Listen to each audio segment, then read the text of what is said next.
Hi guys, so I am back with your lecture number 7, which is on your another topic of concept building, and today we will be doing the concept of prepositions.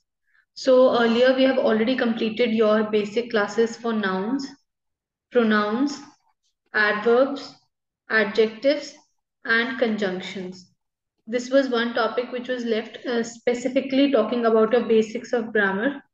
So इसको करने के बाद एक ही major topic बचेगा and that is tenses. और उसके उसको करने के बाद आपके सारे जो कॉन्सेप्चुअल क्लासेस हैं वो इसमें खत्म हो जाएंगी। उसके बाद हम इस कॉन्सेप्ट को यूज करते हुए आगे जो हमें चीजें करनी है उनको करेंगे। तो ये कॉन्सेप्ट बेसिस क्लासेस का आपका 7th लेक्चर है जिसमें हम आज प्रपोजिशंस की बात करेंगे। और हमने इससे पहले वाली क्लास में रिवीजन मॉड्यूल किया था जिसमें मैंने आपको आपके पुराने कराए हुए सारे टॉपिक्स और उनके क्वेश्चन आंसर्स करवाए थे सो दैट आपकी कॉन्सेप्ट की रिवीजन अच्छे से स्ट्रांग हो जाए। और क्वेश्चन सॉल्व करने के बाद आपको ज्यादा अंदाजा होगा कि किस टाइप की जो कॉन्सेप्ट कहाँ पे यूज हो रहे हैं। तो जब हम इतनी बारीकी से तैयारी करेंगे तो जब आपको बड़े लेवल के ऊपर क्वेश्चंस आएंगे you will be able to ace it. क्योंकि जैसे मैथ्स में होता है ना, एक होता है शॉर्टकट और एक होता है लॉन्ग फॉर्मूला। तो कई बार शॉर्टकट्स फेल हो जाते हैं लेकिन जो लॉन्ग फॉर्मूला है वो कभी फेल नहीं होता। लंबा चाहे हो लेकिन आपका क्वेश्चन जरूर आंसर सही से ले आता है ना। तो इसी तरीके से इसमें हम लॉन्ग रूट फॉलो कर रहे हैं by doing all your concepts so that आपको कहीं पे भी शॉर्टकट यूज करने की जरूरत ना पड़े। और इन केस पढ़ भी जाए तो एटलीस्ट आपको कंसेप्चुअल क्लैरिटी हो। आपने सुना होगा यूपीएससी के एग्जामिनेशंस को लेके स्पेसिफिकली एक टर्म यूज की जाती है and that is elimination. Option elimination है ना, ये एक ट्रिक है जो बताई जाती है। इसको करने के बाद आपके एमसीक्यू के क्वेश्चंस करना थोड़ा आसान हो जाता है। तो एलिमिनेशन करने के लिए भी you need a little bit of your common sense and brain. And specially इसमें जो चीज चाहिए वो है कॉन्सेप्चुअल क्लैरिटी। फिर ही आप नैरो डाउन करोगे ना, 50-50 पे लेके आनी है हमें गेम। तो उसको नैरो डाउन करने के लिए आपको एटलीस्ट इतना अंदाजा होना चाहिए कि ये दो ऑप्शंस तो बिल्कुल ही गलत है। तो अगर आपको पता ही नहीं है कि टॉपिक क्या है तो आप एलिमिनेशन भी नहीं कर पाओगे। And elimination is a good and a very strong method specially to ace the defence examination. Specifically अगर मैं सीडीएस और AFCAT की बात करूं तो ये जो फॉर्मूला है आपके काफी काफी काम आने वाला है। क्योंकि ये सीडीएस के जीके पोर्शन में भी आई एम श्योर सर आपको समझाएंगे, लेकिन इंग्लिश में भी हम ये एलिमिनेशन की ट्रिक यूज करेंगे। मैं आपको ये भी बताऊंगी कि इसको कैसे यूज करना है। एनीवे सो हम आज का टॉपिक स्टार्ट करते हैं प्रीपोजिशन का। तो सबसे पहले हम आज के टॉपिक्स देखेंगे जिसमें you will read about prepositions, their types, then their types in detail, और फाइनली हम कुछ प्रैक्टिस क्वेश्चंस करेंगे। और आज फिर से मैं आपके लिए एक डेली वोकैबुलरी की क्लास लेके आई हूँ सो दैट आपकी जो वोकैबुलरी बिल्डिंग है वो होती रहे। और आज भी आप वोकैब में से अपना एक फेवरेट वर्ड चूज करोगे और उसके ऊपर मुझे सेंटेंस बना के नीचे कमेंट बॉक्स में कमेंट करके बताओगे। ठीक है। एंड आई सॉ कि कल वाले प्रैक्टिस क्वेश्चंस के भी बहुत सारे बच्चों ने मुझे अपने मार्क्स जो हैं बताए हैं and I am very glad to see that you all practised it.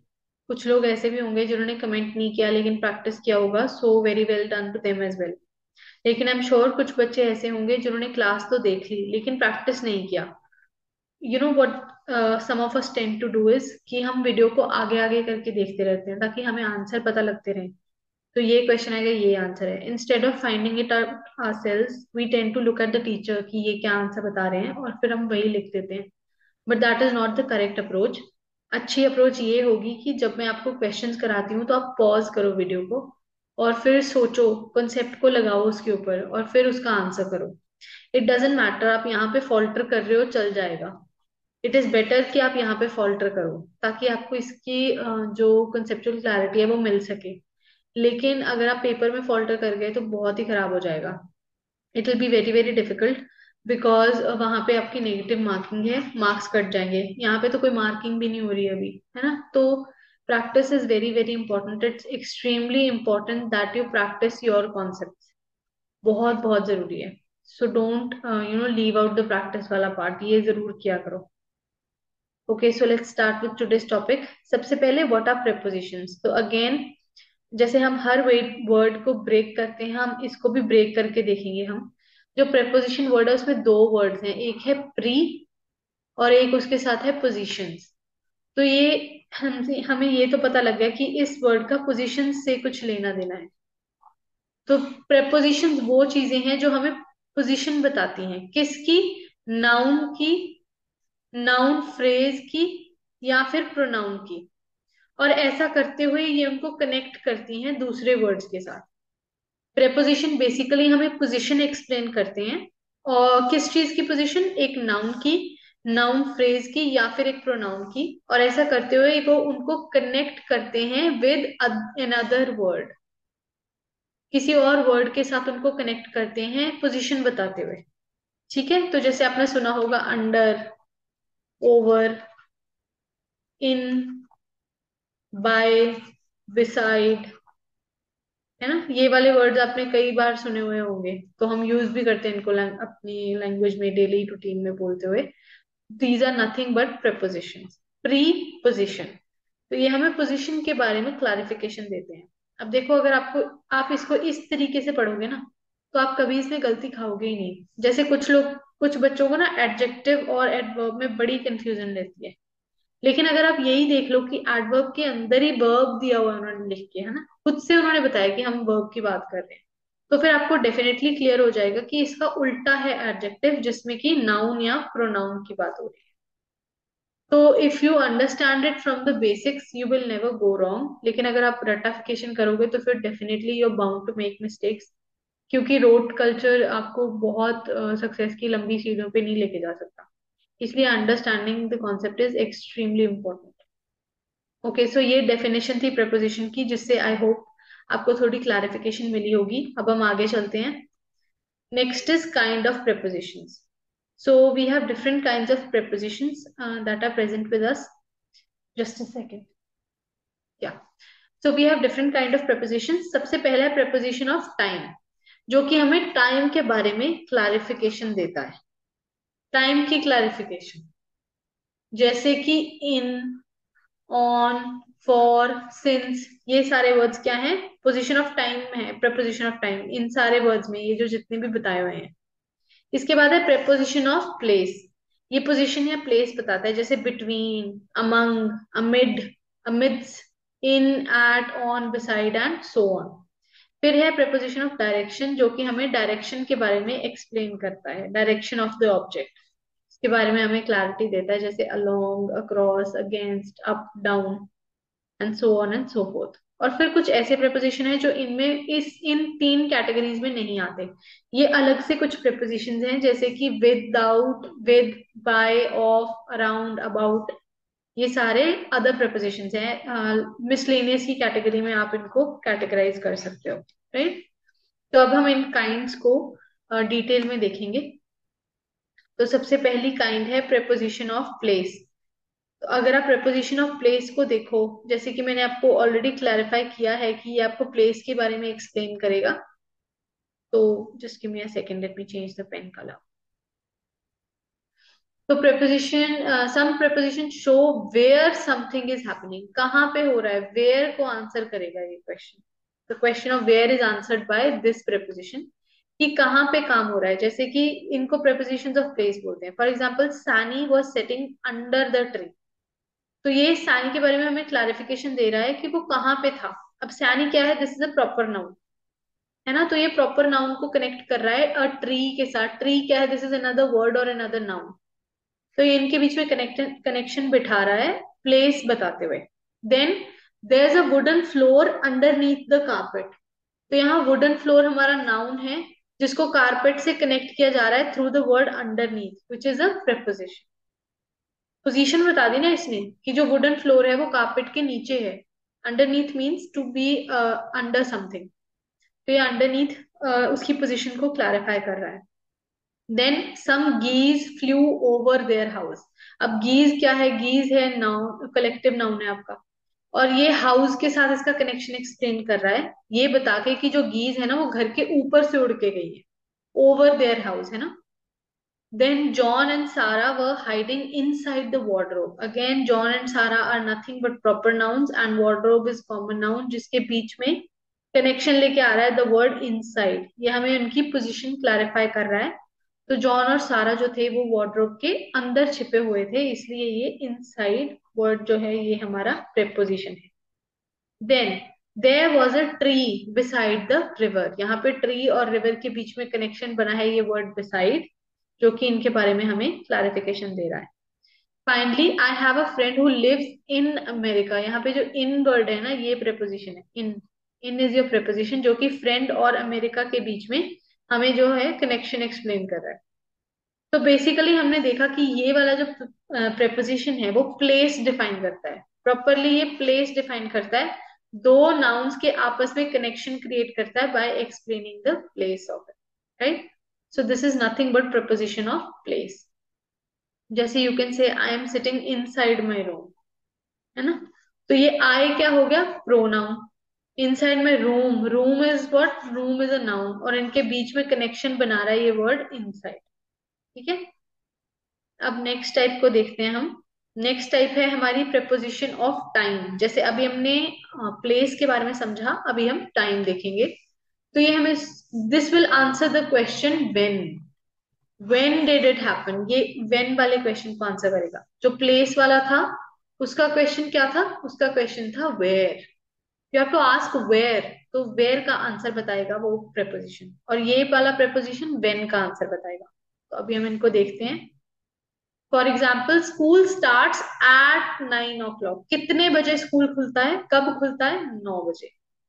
We are going to the zoo on Saturday, तो हम जू कब जाएंगे, फिर से वेन को आंसर कर रहा है, कब जाएंगे, सैटरडे को। तो ऑन जो वर्ड है वो सैटरडे के साथ कनेक्शन एक्सप्लेन कर रहा है। Then no you can't watch a video, it's past your bedtime already. Hindi में इसका मतलब बना कि आप वीडियो नहीं देख सकते क्योंकि आपके सोने का टाइम ऑलरेडी हो चुका है। तो ये वर्ड पास्ट टाइम एक्सप्लेन कर रहा है और कनेक्शन बिठा रहा है इन दो सेंटेंसेस के बीच में। ये दो सेंटेंस हैं अलग अलग, इनके बीच में कनेक्शन बिठा रहा है। I visited my grand parents during the summer, तो कब विजिट किया था, वेन डिड यू विजिट, तो ड्यूरिंग द समर, है ना। वेन का आंसर बताएगा ये।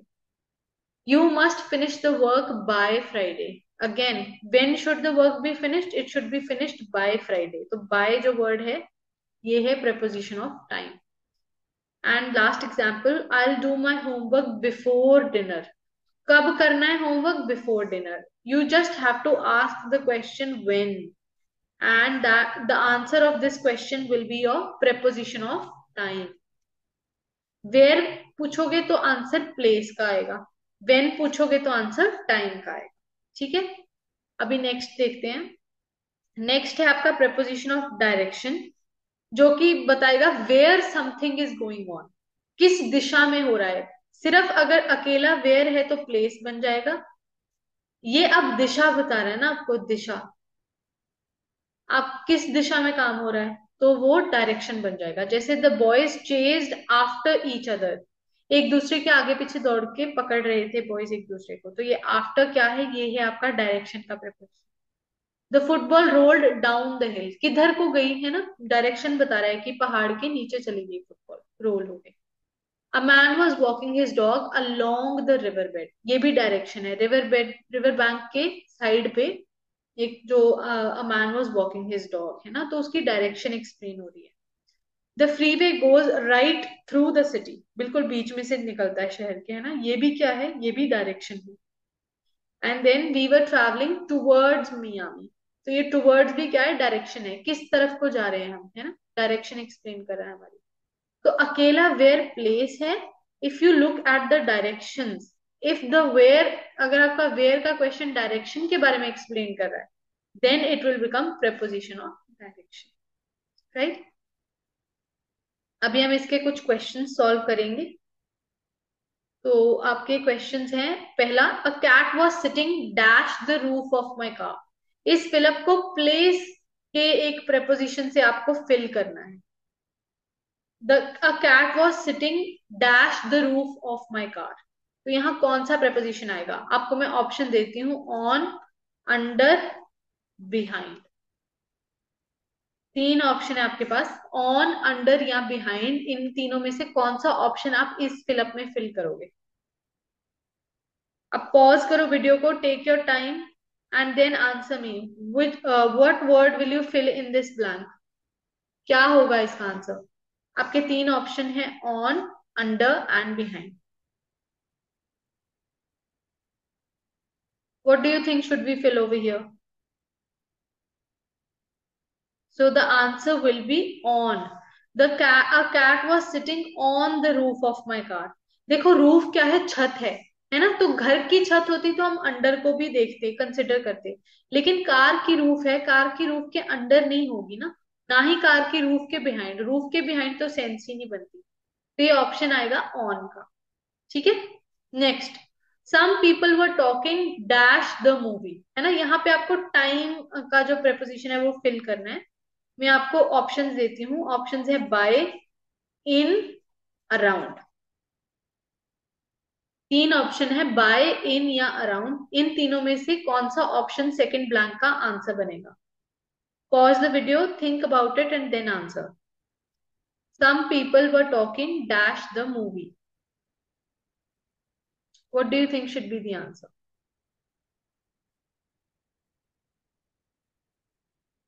सो the answer will be in the movie. Were talking in the movie. Movie चलते हुए बोल रहे थे कुछ लोग, है ना? बाय नहीं होगा, अराउंड नहीं होगा, answer will be in. Third, a man was coming dash us on his bike. यहाँ पे हमें डायरेक्शन का जो प्रेपोजिशन है वो फिल करना है। A man was coming dash us on his bike. Again मैं आपको ऑप्शन देती हूँ, on, towards, by. What do you think should be the answer? A man was coming dash us on his bike. Direction का preposition fill करना है। तीन options आपके सामने है, सोच के आंसर करो।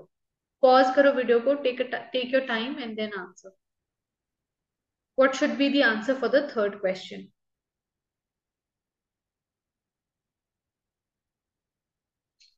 So the answer will be towards. A man was coming towards us on his bike. मतलब हमारी तरफ आ रहा था एक आदमी अपनी बाइक के ऊपर।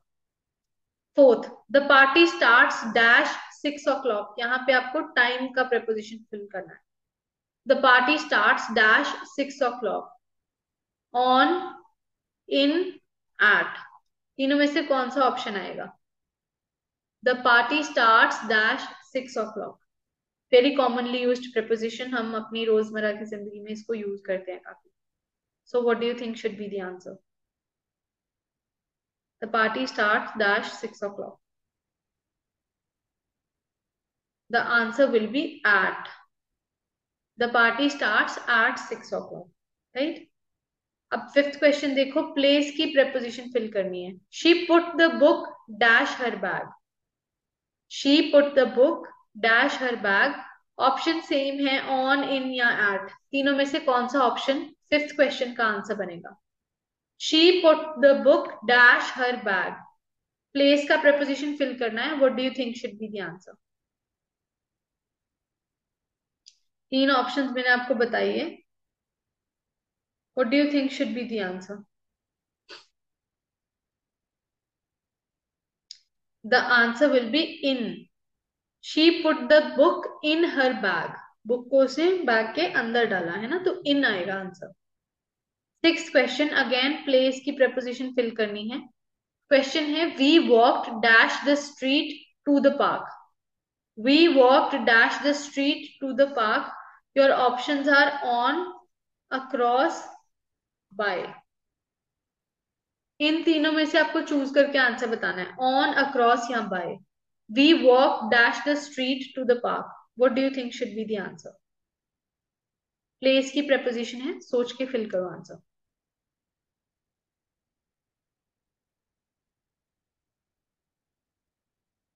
सो the answer will be across. We walked across the street to the park. सड़क पार करके हम पार्क की तरफ चले गए। Seventh, she keeps her slippers dash her bed. Again place की प्रपोजिशन है। She keeps her slippers dash her bed, on, in, under. तीनों में से कौन सा आंसर बनेगा, ऑन, इन या under? What do you think, कौन सी प्रपोजिशन यूज होगी यहाँ? She keeps her slippers dash her bed.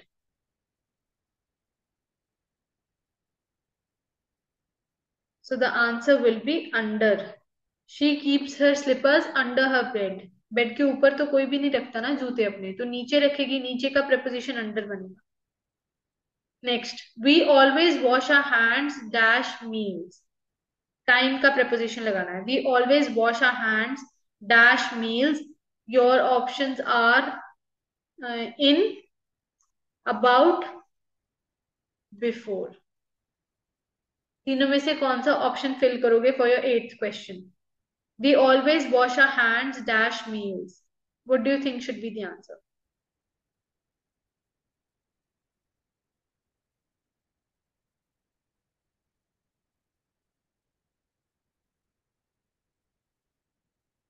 क्या आंसर आएगा? Answer will be before. Before will be answer. We always wash our hands before meals. Now, 9th sentence. She ran dash the dog because she was frightened. Direction का preposition बताना है आपको. She ran the dog because she was frightened. Your options are away from, towards, या फिर inside. तीनों में से कौन सा आंसर आएगा? अवे, फ्रॉम, टूवर्ड्स या इनसाइड? क्या आंसर आएगा तीनों में से? ये वाले ऑप्शन है. For your 9th question, direction का preposition बताना है.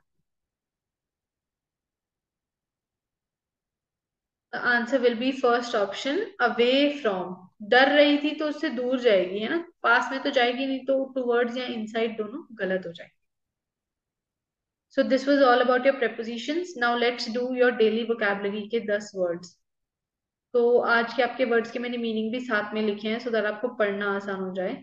सबसे पहला है हाइएटस. हाइएटस क्या है? ये एक नाउन है जो कि गैप या पॉज को डिस्क्राइब करता है किसी सीक्वेंस में. कोई चीज क्रोनोलॉजी से या सीक्वेंस से हो रही है, उसके बीच में एकदम से कोई पॉज या गैप आए तो उसको हम बोलते हैं hiatus. Second is hogwash, which is insincere या useless statement. Somebody gives a useless statement or which is lacking any kind of logic, तो वो hogwash है. Then huddle. Huddle is to gather together in a close mass or group. ऐसा बोलते हैं सर्दियों में भी huddle together, तो ठंड कम लगती है, right? Then hindsight. Understanding of an event after it has already happened. जो हो चुका है उसके बारे में सोचना, उसको बोलते हैं hindsight. Idealistic.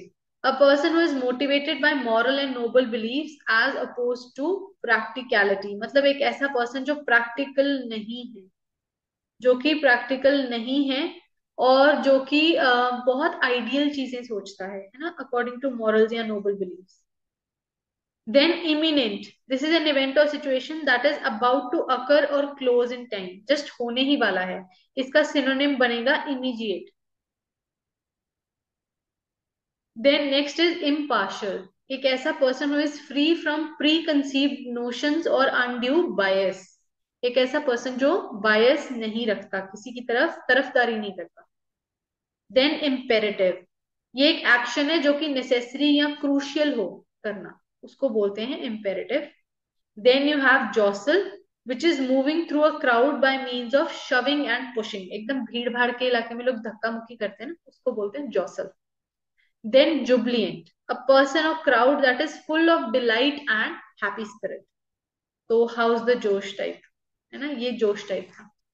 That is jubilant. So this was all about your daily vocabulary. Thank you so much for listening to today's lecture. I hope कि आपको जो आपके preposition है उसके बारे में काफी clarity मिली होगी आज, and I hope you'll be able to solve a few questions. And आज का आपका काम है कि आपको मुझे आपके एक तो मार्क्स बताने हैं, जो भी आपने अभी जो हमने एक्सरसाइज किया आउट ऑफ 9 कितने स्कोर किए, राइट? तो you have to tell me your marks.